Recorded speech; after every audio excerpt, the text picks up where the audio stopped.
여러분 안녕하십니까? 송준호입니다. 여러분 영화 기생충 많이 보셨나요? 저는 재밌게 봤습니다. 여러분도 재밌게 보셨죠? 영화를 보다 보니까 중반 이후부터 굉장히 재밌게 느껴지더라고요. 보다 보니까 이거 각 사람별로 어떤 죄가 성립을 하는지 한번 얘기를 해보면 좋겠다라는 생각이 들었습니다. 그래서 오늘 영상을 만들었습니다. 그런데 사람이 너무 많다 보니까 오늘 하루에 다 말씀드릴 수는 없을 것 같아요. 크게 6명이 나옵니다. 송강호씨 가족 넷, 그리고 기존에 있던 가사도우미 부부 둘, 크게 6명이 나오고 이들이 사건을 전개해 나갑니다. 오늘은 그 중에서 그나마 간단하게 보이는 이 가사도우미 부부에 대해서 어떤 죄가 성립하는지 말씀드리고자 합니다. 이 가사도우미 배우자 이 남자, 머리 약간 벗겨주신 분, 이분에 대해서는 가사도우미가 사망한 이후에 좀 더 나간 행위가 있잖아요. 살인. 이 부분에 대해서는 독자적인 부분이기 때문에 오늘 영상 이후에 말씀을 드리도록 하겠습니다. 자, 그러면 시작하겠습니다. 첫 번째, 주거침입죄가 성립을 합니다. 문광 역을 맡은 가사도우미 이 분이 자기 배우자 이 남자 근세를 박사장 집으로 데려오지 않습니까?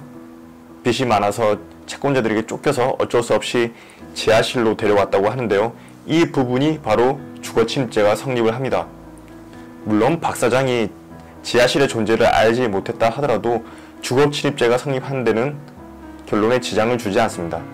왜냐면 주거권자의 그 주거권의 범위는 이 창고나 지하실 같은 부속 건물까지 미칩니다.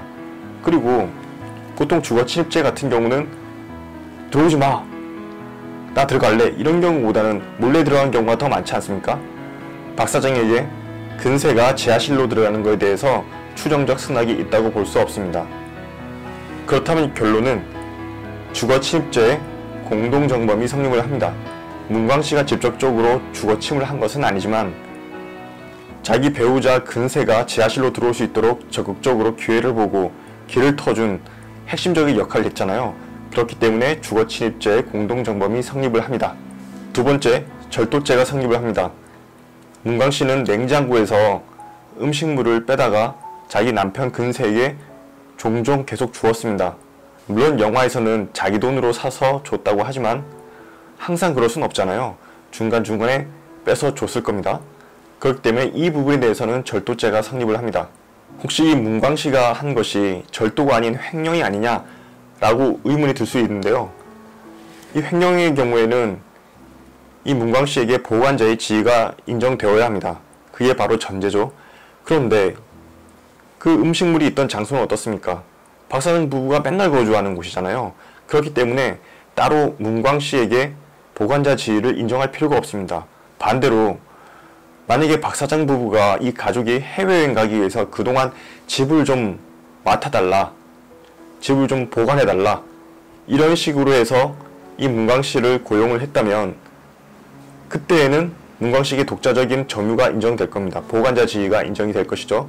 그러나 문광씨는 박사장 부부와 거의 매일 같이 살다시피 했으니까 굳이 독립하여 보관자 지위를 인정할 필요가 없습니다. 그렇기 때문에 절도죄, 즉 타인의 점유, 박사장의 점유에 있는 음식물을 절취를 한 것으로 볼 수가 있습니다. 그렇다면 음식물을 받아서 먹은 근세씨는 어떤 죄가 성립을 할까요? 작물취득죄가 성립을 합니다. 여기서 작물이라고 함은 범죄 행위로 인하여 영득한 재물을 말한 겁니다.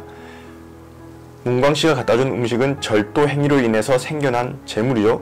그렇기 때문에 이것을 먹은 근세씨에게는 작물을 취득한 것이기 때문에 작물취득죄가 성립을 합니다. 그렇다면 종합해서 문광씨에게는 절도죄, 근세씨에게는 작물취득죄가 성립을 합니다. 마지막으로 상해죄가 성립을 합니다. 거실에서 송강호씨 가족들은 무릎을 꿇고 손을 들고 있고 문광 근세 부부는 휴대폰을 만지작 거리면서 재미있게 즐기고 있는 모습 기억나시죠? 여기서 최우석씨가 그 휴대폰을 뺏기 위해서 달려듭니다. 이를 시작으로 해서 싸움이 벌어지죠. 그 과정에서 서로 다치게 됩니다. 바로 이 부분이 상대방에게 상처를 입혔기 때문에 상해죄가 성립을 합니다. 오늘 영상은 여기까지입니다. 다시 한번 종합을 해보겠습니다.